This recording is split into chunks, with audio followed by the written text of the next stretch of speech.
திருச்சிற்றம்பலம் தில்லையம்பலம் தென்னாடுடைய சிவனே போற்றி எந்நாட்டவர்க்கும் இறைவா போற்றி ஏகம்பத்துரை எந்தாய் போற்றி பாகம் பெண்ணுரு ஆனாய் போற்றி பராய்த்துறை மேவிய பரனை போற்றி சிராப்பள்ளி மேவிய சிவனே போற்றி தென்தில்லை மண்டினுள் ஆடி போற்றி இண்டனக் ஆரமுது ஆனாய் போற்றி காவாய் கனகத்திரளையை போற்றி கயலை மலையானை போற்றி போற்றி பூழியர்கோன் வெப்பொழித்த புகழியர்கோன் கடல் போற்றி ஆளிமிசை கல்வி தப்பில் அணைந்த பிரான் அடி போற்றி வாழி திரு நாவலூர் வந்தொண்டர் பதம் போற்றி ஒளிமொழி திருவாத ஊரத் திருத்தாள் போற்றி தந்தைதாய் ஆவானும் சார்கதீங்காவானும் அந்தமிலா என்ப நமக்காவானும் எந்தமுயிர் தானாகுவானும் சரணாகுவானும் அருட்கோனாகுவானும் குரு தெளிவு குருவின் திருமேனி காண்டல் தெளிவு குருவின் திருநாம செப்பல் தெளிவு குருவின் திருவார்த்தை கேட்டல் தெளிவு குரு சிந்தித்தல் தானே கைலாய பரம்பரையில் சிவஞான போதநெறி காட்டும் வெண்ணை பயில் வாயுமை மெய்கண்டான் சந்ததிக்கோர் மெய்ஞான பானுவாகி குயிலாரும் ஒளில் திருவாவடுதுறைவாள் குரு நமச்சிவாய தேவன் சைலாதி மரபுடையோன் திருமரபு நீடூழி தழைகமாதோ மங்களாம்பிகை உடனமர் மகிமாரீஸ்வரர் முக்கண்ணி அம்மையுடன் முக்கண்ண பெரியரோடு திருமுறைக் கழகம் தொண்டர் சீர் பரவுவார் சம்பந்த சரணாலயடிகள் திருவடிகள் வணங்கி இப்பணி செய்ய உடல்நலம் மனவளம் ஞானத் தெளிவை குருவினிடத்திலும் திருவினிடத்திலும் விண்ணப்பித்து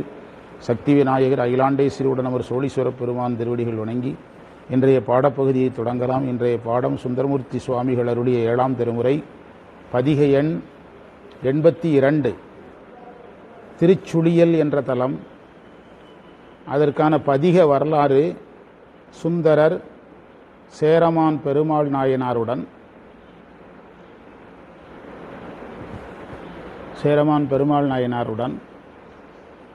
பாண்டிய நாட்டில்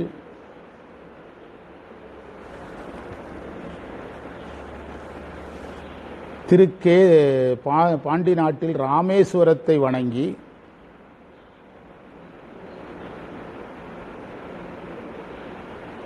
அங்கிருந்தே திருக்கேதீஸ்வரத்தை வணங்கி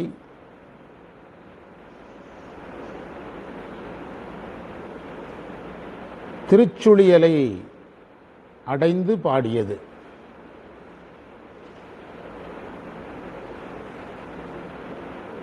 களரிட்டறிவார் நாயனார் புராணத்தில் 111வது மந்திரத்தில் இந்த செய்தி இருக்குது. அதில் ஒரு குறிப்புரை கொடுத்துருக்கிறாங்க. இப்பதிகம் இறைவனை வழிபடுவோர் அடைகின்ற பயன்களை வகுத்து சொல்லுகிறதுன்னு சொல்லியிருக்கிறாங்க.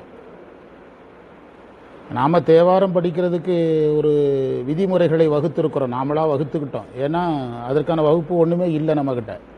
தேவாரத்தை பொருள் காணும்போது இப்படி தான் பொருள் காணணும் ஒரு விதிமுறைகள் நம்மகிட்ட இது வரைக்கும் கிடையாது.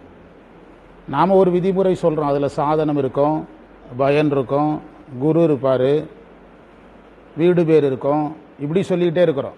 அதில் பாருங்கள், இதில் குறிப்புரை என்ன சொல்லுகிறது, பயனியலை இதில் சொல்லியிருக்காங்கங்கிறாங்க. அது சரியாக தான் நம்ம போயிட்டுருக்கோன்னு தெரிஞ்சுக்கிடுங்க, புரியுதா? சாதனையல் இருக்கும், பயனியல் இருக்கும், ஞான மார்க்கம் இருக்கும், தவம் இருக்கும், குரு இருப்பார் மெயினாக. இதுதான் அது இது ஒரு பிரமாணம் நமக்கு. இறைவனால் பெறுகின்ற பயன்களை சொல்ல. அப்போ இது என்ன பயனியலாக இருக்கிற பதிகம். இதில் அம்மை துணை மாலை நாயகி, இறைவன் திருமேனிநாதர். முதல் மந்திரத்தினுடைய பொழிப்புரை எழுதலாம். உடம்புகளாகியும்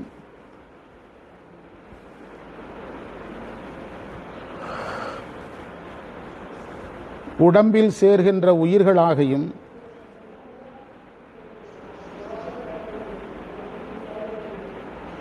நிலம், மேகம், மழை பொழியும் வானம்,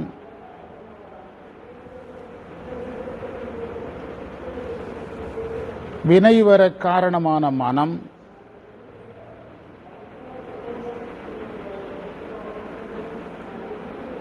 இவைகளாய் நிற்பவன் இறைவன்.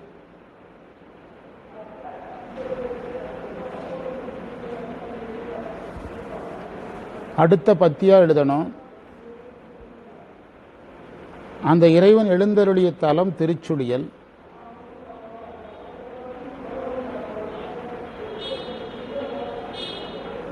இங்கு சோலைகள் சோலைகளில் உள்ள தேனை வண்டு கூட்டம் விரும்பி பாடுகிறது. சோலைகளில் உள்ள தேனை விரும்பி வண்டுகள் பாடுகின்றன.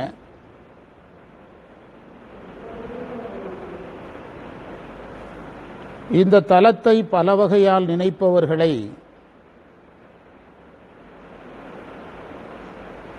யமன் துன்புறுத்த மாட்டான். யமன் துன்புறுத்த மாட்டான்.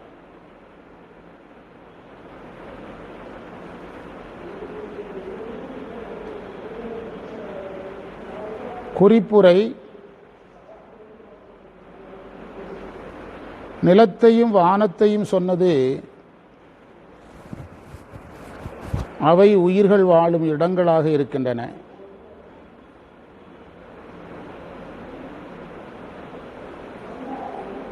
மதி என்பதற்கு புத்தி தத்துவம் என்று பொருள்.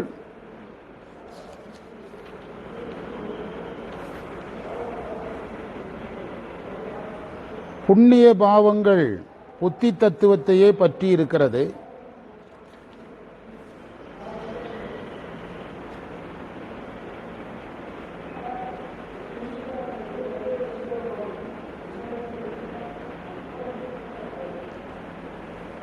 பல வகையால் நினைத்தல் என்பது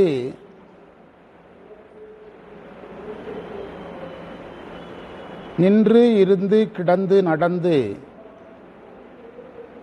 நின்று இருந்து கிடந்து நடந்து வாழ்த்தி வணங்கி நினைதல்.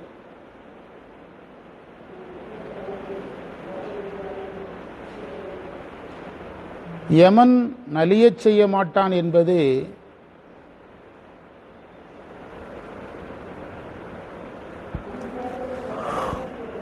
வினைகள் நீங்கிவிடுவதால் யமன் வருத்துவதில்லை என்று சொல்லுகிறார்.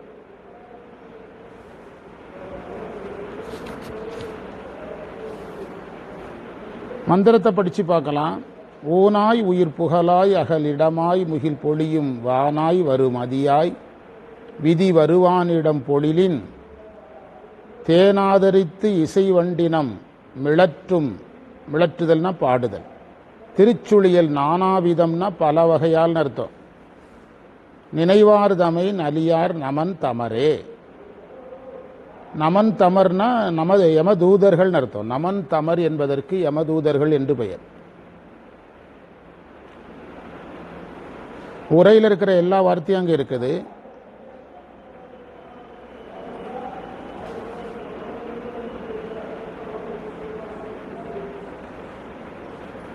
உடம்பா இருக்கிறாரு, அடுத்தது அதற்குரிய உயிரா இருக்கிறாரு, அகன்ற நிலமா இருக்கிறாரு. அதெல்லாம் எழுதிருக்கீங்கல்ல, நிலமா இருக்கிறாரு. முகில் பொழியும் வானாய்ங்கிறதுக்கு மழை தருகின்ற மேகமா இருக்கிறாரு. வரும் அதியாய்ங்கிறதுக்கு வினைப்பகன் வருவதற்கு வழி காரணமாக இருக்கின்ற உள்ளமாக இருக்கிறாரு. விதி வருவானிடம் பொழிலின். அந்த விதிங்கிற வார்த்தைக்கான பொருள் உரையில இல்லை. அது நம்ம சேர்த்துக்கலாம். இல்லை பின்னால் குறிப்புரையில் விதி பற்றியதாக இருக்கான்னு பார்க்கணும். விதிங்கிறதுக்கு விதியாயின்னு சொல்லணும்னு குறிப்புரை கொடுத்துருக்காங்க. விதி என்பதை விதியாய் அப்படின்னா ஆக்கச்சொல் வருவித்தல்னு அர்த்தம். ஆய் என்ற வார்த்தையை சேர்த்தோம்னா விதியாகவும் இருக்கிறார்னு அர்த்தம். உரையில் இல்லை. அதுதான் கவனிக்கணும். அவங்களே விட்டுருவாங்க, உரையாசிரியர்களே விட்டு. ஆமாம், அதுதான் அந்த பேஜ். அந்த அதில் வழக்கில் இருக்கக்கூடாத கூட உரையை நீங்கள் முழுசாக நம்பினீங்கன்னா அவ்வளோதான். உரையில் நிறைய விட்டுருவாங்க. அந்த அச்சுப்பிழையில் வரும், எழுதுகிறவங்களே விட்டுருவாங்க. அதான் சொல்ல எழுதுங்க விளக்கம். இந்த மந்திரம் ஒரு பகுதி இறைவனுடைய தடத்த நிலை எனப்படும் பொது நிலையை பேசுகிறது.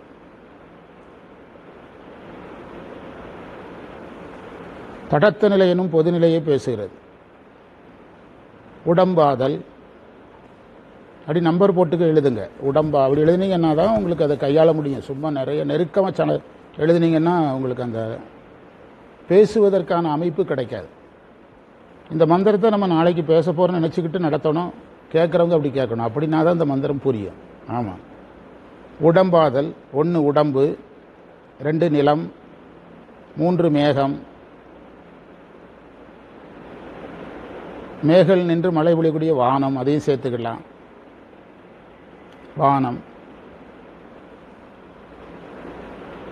உள்ளம், ஆன்மாவையும் சேர்த்து உள்ளத்தையும் சேர்த்துக்கலாம். உள்ளம், இவைகளெல்லாம் இறைவனுடைய தடத்த நிலைக்கு எடுத்துக்கணும். இதெல்லாம் இறைவனுடைய தடத்த நிலை. இறைவன் இதிலெல்லாம் கலந்திருக்கிறாருங்கிறத சொல்றார்.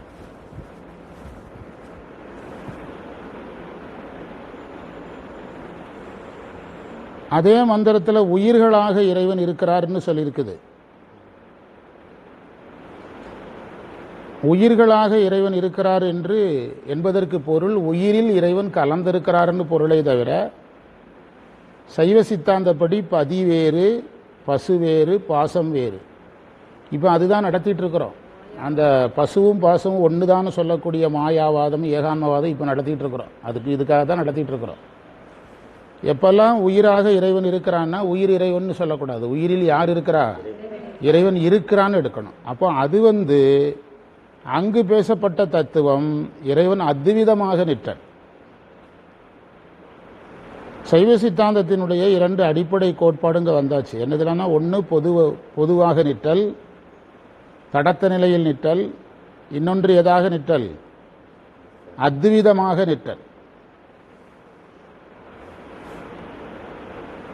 மனமும் இறைவனேன்னு சொல்றது எப்படி தடத்த நிலை ஆகும்னு கேட்டா, மனமும் எதிலிருந்து தான் தோன்றுது? அப்படி புரிஞ்சுக்கணும். அதுக்கும் காரணம் கேட்டுட்டு இருக்கக்கூடாது. மனமும் ஆயிலிருந்து தான் தோன்றுறது. சரியா? இது ஒரு பகுதி பொருளாக எடுத்துக்கிடணும். 2 கான்செப்ட், 2 சைவ சித்தாந்த கருத்து அங்கே இருக்குது. ஒன்று இறைவனுடைய பொதுநிலை பேசப்பட்டிருக்கிறது, என்று இறைவனுடைய அத்வித சம்பந்தம் பேசப்பட்டிருக்கிறது. சரியா? அதற்கடுத்தது அதை பேசும்போதே என்ன சொல்லியிருக்காருங்கிறத பார்க்கணும். அந்த கருத்துக்கள் 2ம் ஏன் சொல்லப்பட்டது என்று பார்க்கணும். இவ்வாறு இறைவனுடைய தடத்த நிலையும் அத்வித நிலையும் பேசப்பட்ட காரணம், உயிர்கள் வினை பயன்களை நுகர்வதற்காக. குறிப்பா இந்த தடத்த நிலையை பேசினது உயிர்கள் வினை பயன்களை நுகர்வதற்காக. அதனால தான் அதில் சொல்லியிருக்காரு, வினைகள் வருவதற்கு காரணமான யாரும் அவர்தான், இறைவன் தான் என்று சொல்லியிருக்கிறார். எனவே வினையால் உடம்பு, வினையை அனுபவிக்க புவனங்கள், இதெல்லாம் அதில் சொல்லியாச்சு. வினை பேசப்படுகிறது, வினையை அனுபவிக்க உடம்பு பேசப்படுகிறது, தனுகரண புவன போகங்கள் எல்லாமே பேசப்படுகிறது.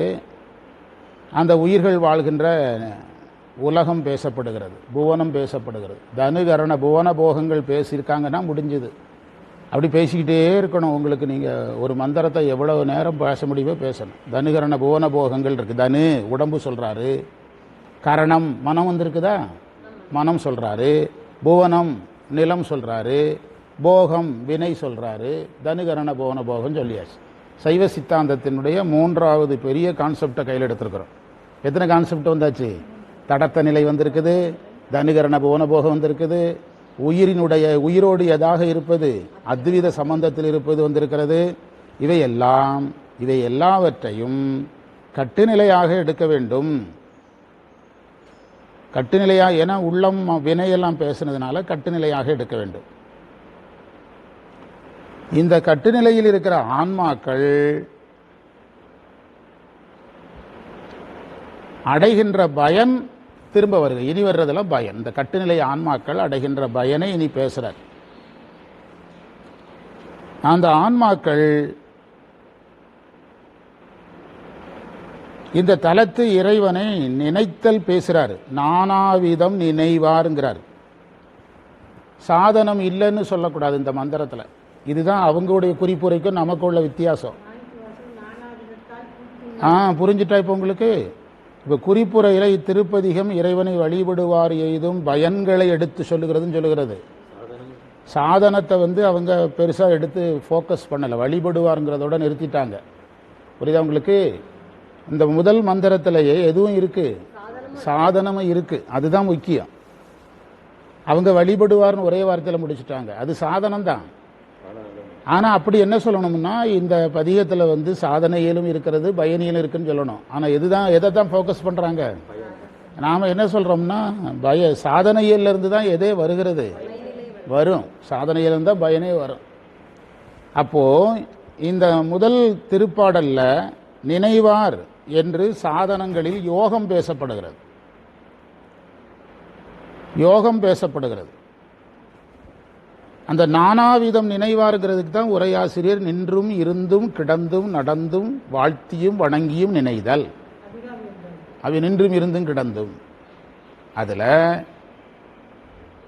நினைதல்ல எப்படி வாழ்த்துதல் வணங்குதல்லாம் அடங்கும் என்று கேட்டால் அது அந்த இடத்துக்கு தான் நம்மளும் வரப்போகிறோம். நினைதல் என்பது யோகமாக கொண்டு அதற்குள்ளேயே சரியை கிரியைகள் அடங்கிடும். சரியையும் நினைதல் தான். நினைக்காம ஒருத்தன் கோயிலில் சாமி கும்பிட முடியாது. நினைக்காம ஒருத்தர் கிரியை செய்ய முடியாது, பூஜை பண்ண முடியாது. சங்கற்பம் பண்ணி தானே பூஜை பண்ணுறோம், அது பண்ண முடியாது. எனவே நினைதல் என்பதில் தவம் அடங்கிவிடும். சரியகிரிய யோகம் எல்லாம் அடங்கிடும், தவம் அடங்கிவிடும். அந்த தவத்திற்கு அடுத்த நிலை ஞான நிலை.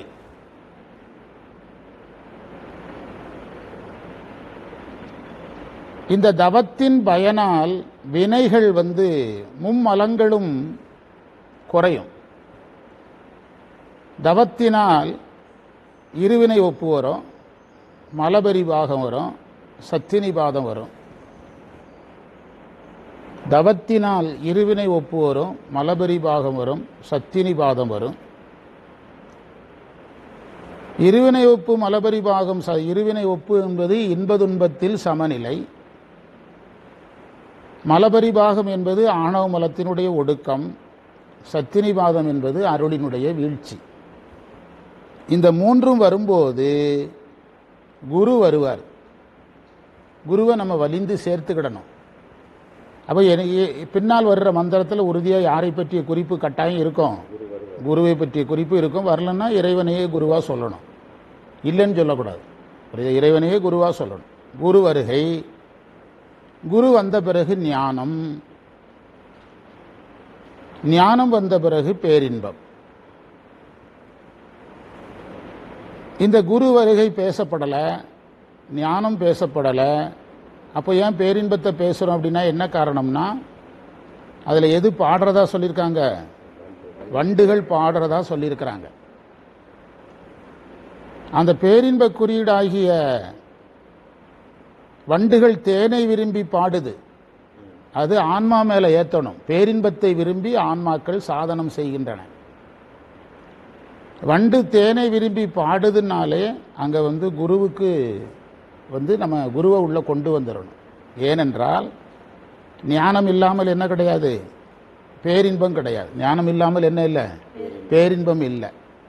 அப்போ குருவினுடைய வருகையை நாம் உருவாக்கிக்கிடணும். அதுக்காக தான் சொன்னேன். ஞானம் பேசலை ஏன் சொல்கிறீங்க, குரு பேசவில்லை ஏன் சொல்கிறீங்கன்னா, அது கேப்பில் இருக்குது, அது வரும். நேராக பேரின்பம் பேசியிருக்கிறார். அப்போ அதற்கு எப்படி சரியகிரியை சொல்லவில்லை என்றாலும் யோகத்தை வைத்து சரியகிரியை கொண்டு வந்தோமோ அது மாதிரி பேரின்பை வைத்து யாரை கொண்டு வரணும்? குருவையும் ஞானத்தையும் நம்ம கொண்டு வந்து கொள்ளணும். அந்த ரெண்டையும் நம்ம இதில் 4 விஷயத்தை நம்ம சேர்த்துக்கிட்டோம். யோகம் இருக்கிறத வச்சு சரியகிரியை சேர்த்துக்கிட்டோம், பேரின்பம் இருப்பதை வைத்துக்கொண்டு குருவையும் ஞானத்தையும் சேர்த்து கொண்டோம். இந்த 4ம் பின்னால் வரும். இங்கே குறிப்பாக இருக்குது, பின்னால் கட்டாயம் வரும். கடைசியாக அதில் நம்ம சிந்திக்க வேண்டிய செய்தி ஒன்றே ஒன்று. இந்த தலத்தை நினைத்தால் யமனால் துன்பம் இல்லை என்று சொல்லுகிறார். யமனால் துன்பம் இல்லை. அதாவது உரையாசிரியர் அழகா சொல்றார், வினைகள் போறதுனால துன்பம் இல்லைங்கிறார். வினைகள் போவதனால துன்பம் இல்லைங்கிறார். அங்கதான் நமக்கு இடிக்குது. என்ன இடிக்குதுன்னா, யமன் வரமாட்டார்னு சொல்லியிருக்க தவிர, யமன் வரமாட்டார்னா குரு வந்திருக்கணும். புரியுதா?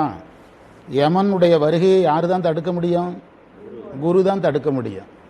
வினை முழுவதும் போகுதுன்னா யார் வந்தாதான் போகும்?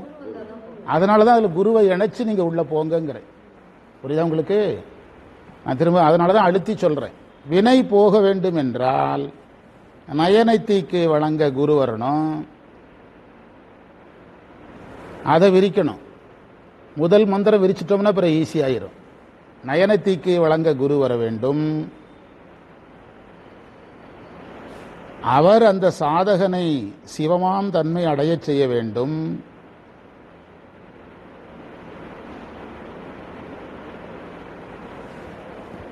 அவர் செய்கின்ற செயல் இறைவன் செயலாக வேண்டும்.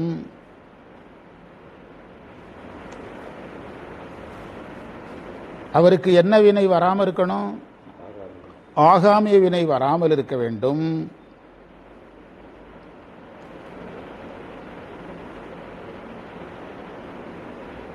அதற்கு அவர் ஏகனாகி இறைவனி நிற்க வேண்டும்.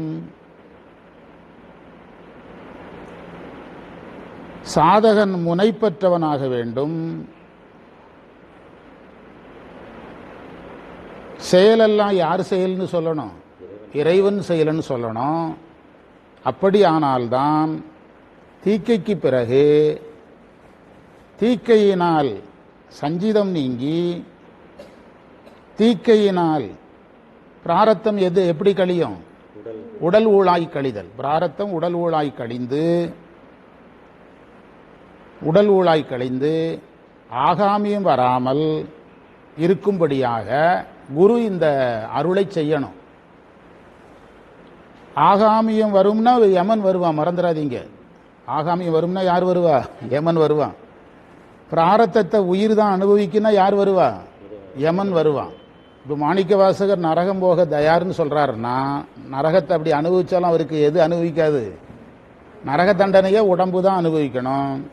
மாணிக்க வாசகரை வலிந்து நரகத்துக்கு அனுப்பினாலும் அவருடைய நரக தண்டனையை எது அனுபவிக்காது? அனுபவிக்காது. ஏன்னா அவர் ஜீவன் முக்தர் நிலைக்கு போயிடுறார். எனவே யமன் இல்லைன்னு சொன்னா இவ்வளவு நீளமா பேசணும். என்னதெல்லாம் பேசணும்? குருவால் சஞ்சிதம் போகுது. குரு சிவமாக்குறதுனால அவருடைய வினைகள் பிராரத்தம் உடம்பா கழியுது. அவருக்கு ஏகனாகி இறைவனி நிற்றல், அதுக்கு பிறகு முனைப்பற்று செயல் செய்தல், எல்லாம் சிவன் செய்தல் என்ற உபதேசத்தை அவர் கொடுக்கறதுனால அவருக்கு என்ன வராமாயிருது? ஆகாமியும் வராமல் போகிறது.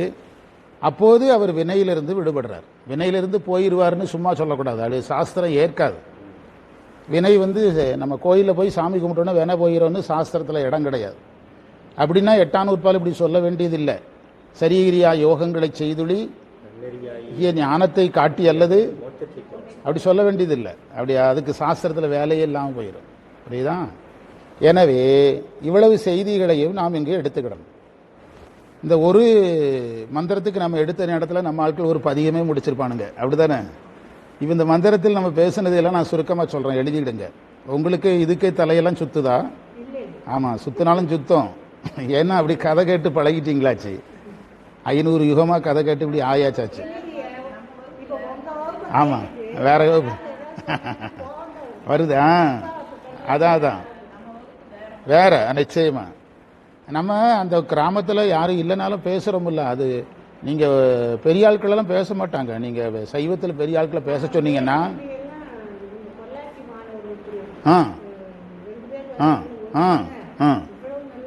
பார்த்தீங்களா,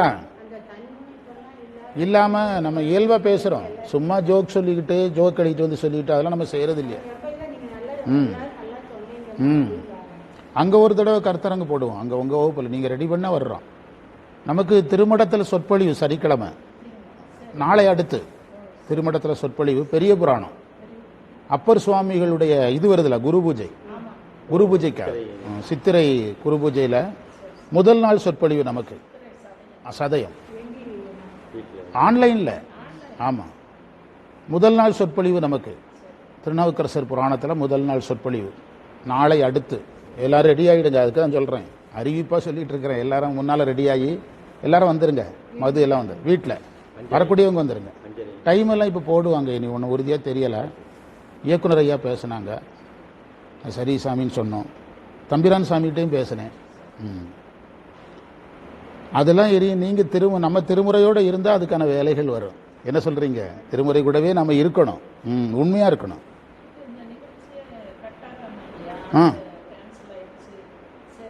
ஆமாம் ஆமாம் இல்லை, அந்த ஏற்பாடு பண்ண இடத்துல வந்து 2 இடத்துல நின்றுட்டுது. அங்கே வந்து இவங்க காரணம், நம்ம காரணம். அவங்க காரணம் கிடையாது. எங்கள் அம்மா ஊரில் எங்கள் அம்மா அவங்க காரணம் கிடையாது.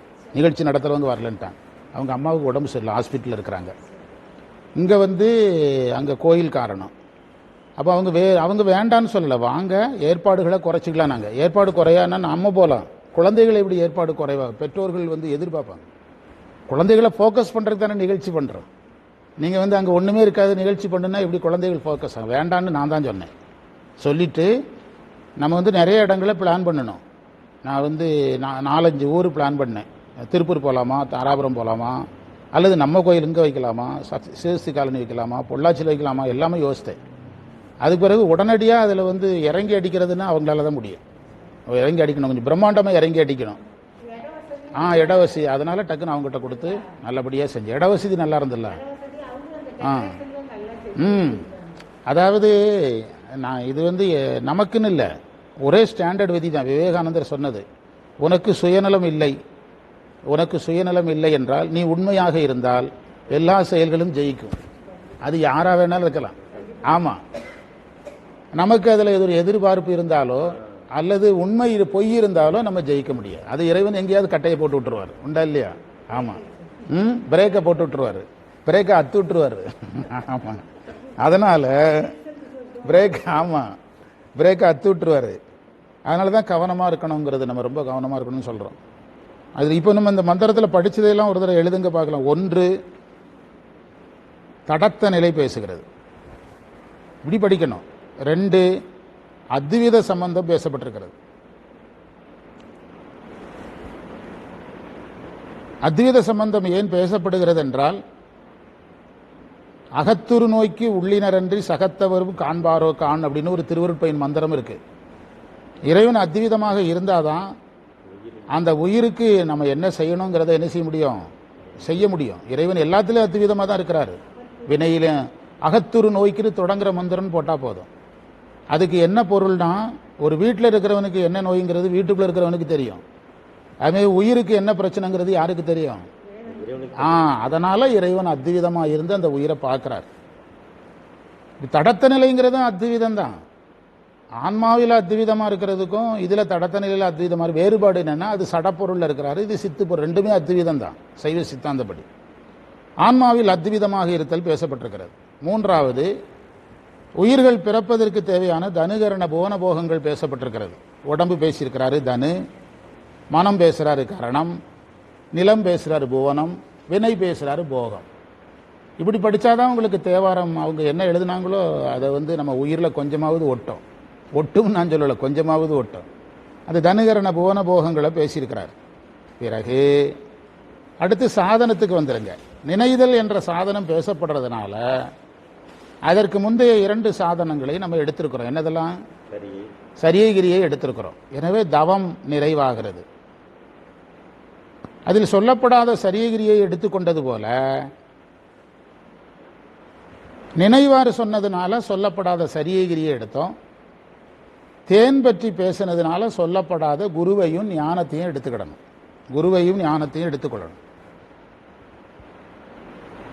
குருவை எடுத்துக்கொள்வதற்கு 2 காரணம். ஒன்று, பேரின்பம் பேசினதுனால எடுத்துக்கிட்டோம். இன்னொரு காரணம், யமன் வரமாட்டார்னா யார் வந்திருக்கணும்? குரு வந்திருக்கணும். வினைகள் கழிந்தாதான் யமன் வரமாட்டார். வினைகளை கழிக்க யாரால தான் முடியும்? குருவால தான் முடியும். விடம் நகுலம் மேவினும்னு ஒரு திருவருட்பயன் மந்திரம் இருக்கு, வீட்டில் போய் படிங்க.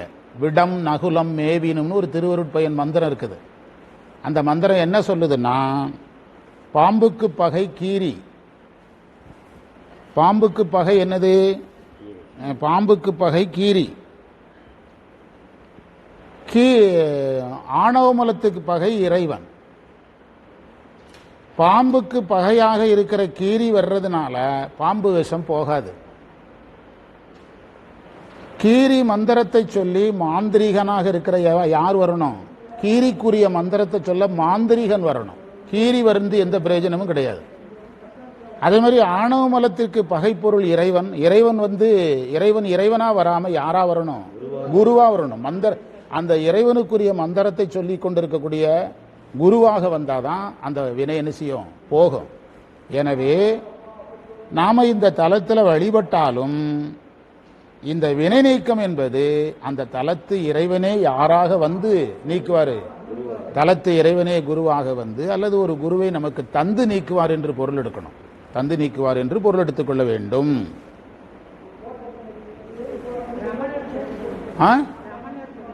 இந்த ஊர் தானே, திருச்சுழியல் தானே. அந்த கோயிலுக்கு நம்ம போயிருக்கிறோம், நம்ம போயிட்டு வந்தோம், இடையில போயிருக்கும்போது கூட போயிட்டு வந்தோம். அடுத்த மந்திரத்தினுடைய தொகைப்பொருள் மட்டும் எழுதிக்கிடலாம். இது ஒரு மந்திர தொகைப்பொருள் தான் எழுத போறோம். அதுக்கப்புறம் அடுத்த நூலுக்கு போயிடுவோம். அடுத்த மந்திரம் பொழிப்புரை. தண்டு போல மழுப்படையை ஏந்தியவன், தண்டு போல மழுப்படை ஏந்தியவன், இடப வாகனன்,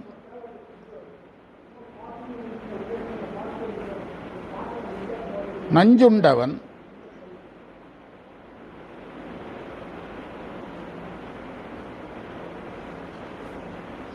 முப்புறம் எரியும்படி தேரில் நின்றவன்,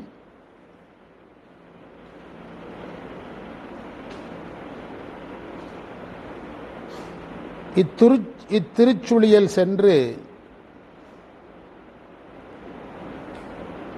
இறைவனுக்கு பணி செய்ய வல்லவர்கள் இன்பமுடையவர்கள்,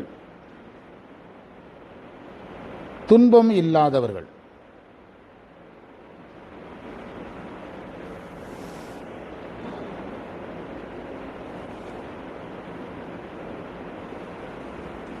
குறிப்புரை. மழுப்படை நெருப்பு போல நிற்கும்,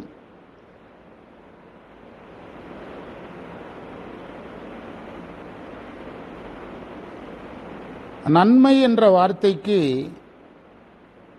நன்மை அப்படின்னு ஒரு வார்த்தை கொடுத்து அதுக்கு இன்பம், நல்லார்னு ஒரு வார்த்தை கொடுத்திருக்கிறாங்க. அதாவது இன்பம் உடையவர் ஆவார்னு பொருள்.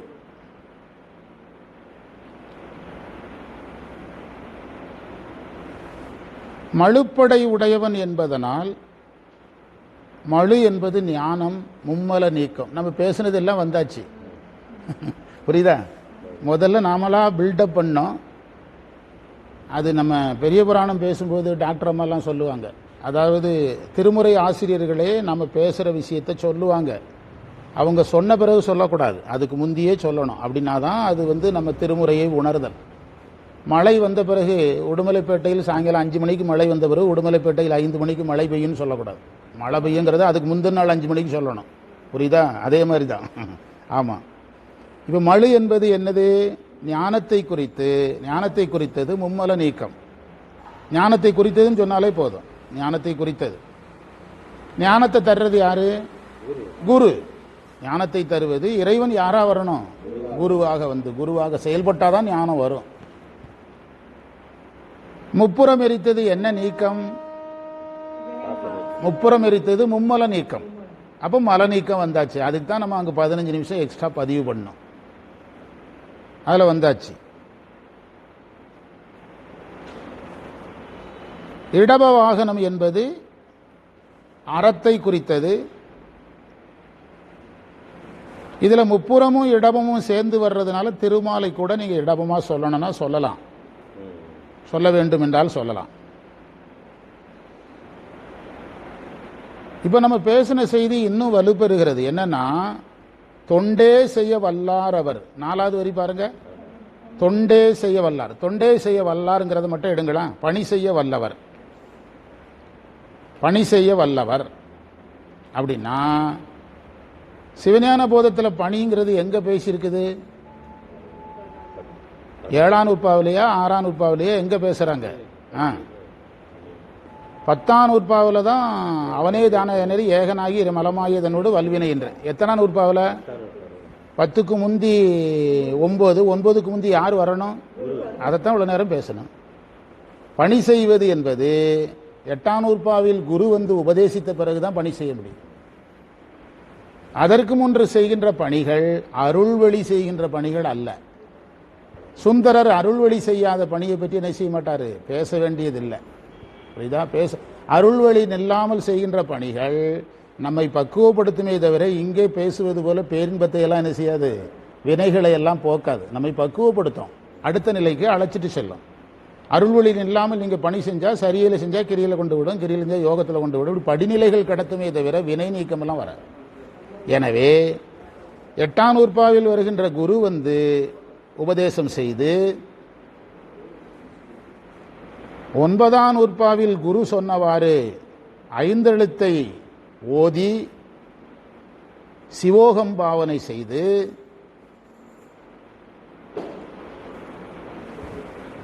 10ஆம் நூற்பாவில் சொன்னவாறு ஏகனாகி இறைபணி நிற்க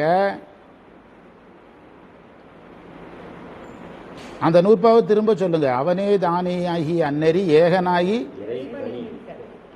முழுசும் சொல்லுங்க. மலம் மாயை தன்னோடு எத்தனை போயிரும்? 3 போனா தானே இன்பம் வரும். 3 போகாம இன்பம் எப்படி? உரையாசிரியரே சொல்லிட்டாரு. அந்த நல்லார் என்பதற்கு இன்பத்தை அனுபவிப்பவர்ன்றார். நல்லார் என்ற சொல்லுக்கு என்ன பொருள் சொல்லியிருக்கிறார்னா, இன்பத்தை அனுபவிப்பவர், இன்பம் உடையவர் நல்லார். அந்த நல்லாருங்கிற வார்த்தையை எடுத்தவர் ஆராய்ச்சி பண்றார். நல்லார் என்பதற்கு முதல்ல நன்மைன்னு பொருளிடுங்க, நன்மை என்று பொருள் எடுத்து இன்பம்னு பொருளிடுங்க, அதுபோல இன்பம் உடையவர்னு பொருளிடுங்கள்னு சொல்றார். நல்லார், நன்மை, இன்பம், இன்பம் உடையவர் அப்படின்னு பொருள் எடுக்க சொல்றார். இன்பம் உடையவர் ஆகணும்னா எத்தனை மலங்கள் போயிருக்கணும்? 3 மலங்களும் போயிருக்கணும். 3 மலங்களும் போகணும்னா யார் வரணும்? குரு வரணும். இத்தலத்து இறைவனே குருவாக வர்றாரோ வரலையோ, குரு செய்வதை அவர் என்ன செய்யணும்? செய்யணும். அவ்வளவுதான். குரு செய்யக்கூடியதை செய்யணும். சில நேரங்களில் டாக்டரே நர்ஸு செய்யறத செய்வாங்க. டாக்டர் நர்ஸு வரணும்னு கிடையாது, நர்ஸு செய்ய வேண்டியதை யார் செஞ்சா சரி. டாக்டர் ஒரே சில ஹாஸ்பிட்டல்னா டாக்டருக்கு உதவியாளரே இருக்க மாட்டாங்க. அவரே மருந்து எடுத்து கொடுப்பாரு, அவரே நர்ஸு வேலையை செய்வார், அவரே எல்லாம் பார்த்துக்கிடுவார். தப்பு கிடையாது. ஆனால் டாக்டர் யாராகி ஆகணும்? நர்ஸுக்குரிய வேலையை யார் செய்தாகணும்? அவர் செய்தாகணும். என்னுடைய கல்விக்கு இதுதான் வேலை அப்படின்னு அவர் தையல் போடுறது தான் என்னுடைய வேலைன்னு விட முடியாது. அடுத்து நர்ஸு வேலைன்னு சில வேலைகள் இருக்கும், அதையும் யார் செய்யணும்? ஆமாம். அப்போ இதில் இறைவன் வரலையே அப்படின்னா குருவாக வருவார். வரலையேன்னா இந்த தலத்து இறைவனே யார் செய்ய வேண்டியதை செய்வார். இப்போ நாம் முதல் மந்திரத்தில் நாம் நிறைய விஷயங்களை இதுவாக இருக்கலாம், அதுவாக இருக்கலாம், சரியை சொல்லலாம், கிரியை சொல்லலாம், ஞானம் சொல்லலாம், குருவை சொல்லலாம்னு எல்லாமே எங்கே வந்துட்டு 2வது மந்திரத்தில் எல்லாமே அவரே சொல்லிட்டார். இதுதான் தேவாரத்துக்கு ஒரு அழகு. தேவாரம் இப்படி மாறி மாறி வர்றதுனால, ஒரு பதிகம் இன்னொரு பதிகம் மாதிரி இல்லாதனால இது எத்தனை தடவை படித்தாலும் புதுசு. நீங்கள் உண்மை விளக்க 2 தடவை படிச்சீங்கன்னா பழசு மாதிரி தெரியும். தேவாரம் அப்படி கிடையாது. தன்னுடைய வடிவத்தை என்ன செய்துக்கிட்டே இருக்கும்? மாற்றிக்கொண்டே இருக்கும். அது மேகம் திங்கக்கிழமை பெஞ்சதுக்கான மேகம் ஒரு மாதிரி இருக்கும், செவ்வாய்க்கிழமை பெஞ்ச மேகம் அதே மாதிரி இருக்காது. மேகத்துக்கு நிரந்தர வடிவம் இல்லை, ஆனால் எதை கொடுத்துக்கிட்டே இருக்கும்? அது மாதிரி இது மழை மேகம் மாதிரி. இதுக்கு என்ன கிடையாது? வடிவமே கிடையாது. நமக்கு புரியறதுக்கு ஒரு வடிவத்தை எடுத்து நம்ம படிக்கணும். அப்படின்னா தான் தேவாரத்தை அனுபவிக்கலாம். ஆமாம், நம்ம ஒவ்வொரு நாளும் புதுசாக தானே படிக்கிறேன். அப்படி படித்தது, அதாவது எங்கள் பள்ளிக்கூடத்திலேயே நம்ம என்ன நடத்த போகிறோம் அப்படின்னு ஒரு நோட்ஸ் எடுக்கும். அது நோட்ஸ் ஆஃப் லெசன்னு பேர். நம்ம இன்னைக்கு என்ன நடத்த போகிறோங்கிறத எழுதிட்டு போனோம் ஒரு வாரத்துக்கு. பள்ளிக்கூட நடைமுறை. ஒருத்தர் ஆசிரியருங்கிறதுக்கு ஃபஸ்ட்டு அடையாளம் அந்த நோட்டு தான்.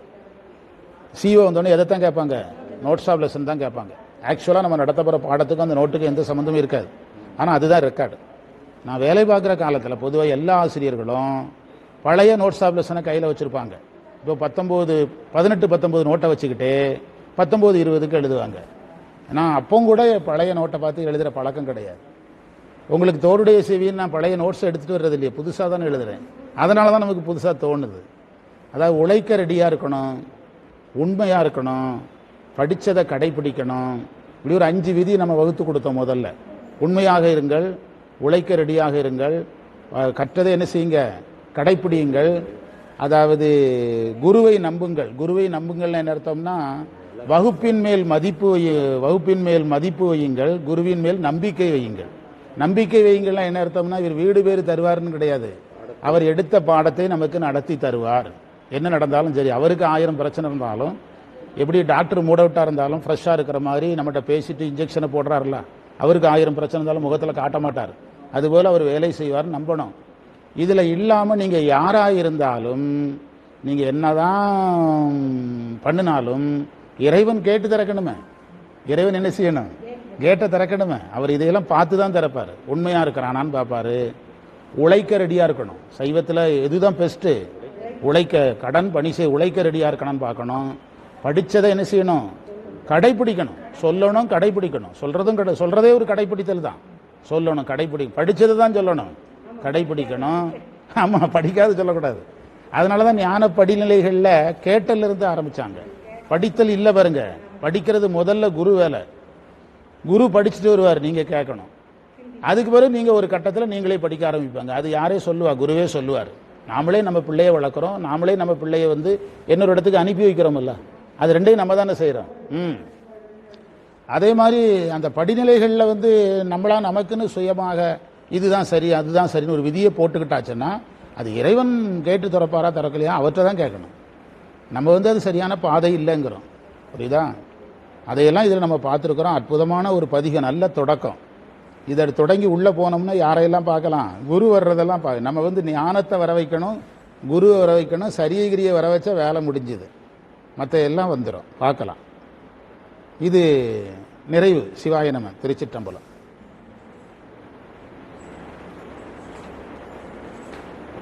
அடுத்த மந்திரத்திலேயே தொழுதல் வந்தாச்சு, சரியகிரியெல்லாம் வந்துட்டு.